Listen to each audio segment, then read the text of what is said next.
Кудайдын чакырыгы 28 август.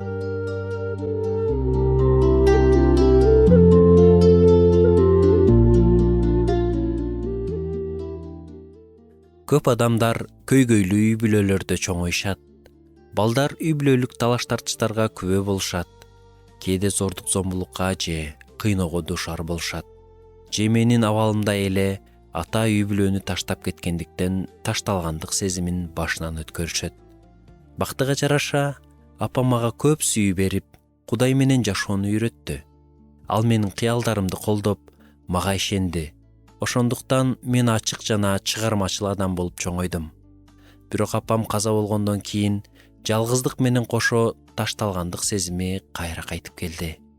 Бул мени сүйүү жана кабыл алууну сырттан издөөгө түрттү. Мен тынчсызданууга жана паника чабуулдарына чейин бардым. Бирок бир күнү Кудай мага бир адамды жиберди. Ал мага чыныгы мен ким экенимди эске салды. Мен Кудайдын баласымын. Эч нерсе менин ким экенимди өзгөртө албайт. Мен өзүмдү Кудай сүйгөн адам катары көрө баштаган сайын өзүмдүн баалуулугумду түшүнө баштадым. Менде Кудай берген максат пайда болду. Мага Эфестиктерге жазылган каттагы бир аят жагат. Анда элчи Павыл мындай дейт: анткени бизди ал жараткан, Кудай алдын ала белгилеп койгон жакшы иштерди аткарышыбыз үчүн биз Машаяк Иса аркылуу жаратылганбыз.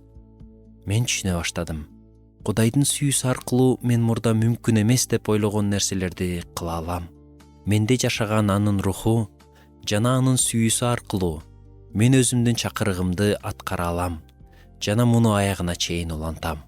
Кудайдын сенин жашооң үчүн да планы бар. Кайсы жерде болбо, мен сени ага жашооңду арноого чакырам. Ал сага эң жакшыны каалаган атанын кемчиликсиз сүйүүсүн берет.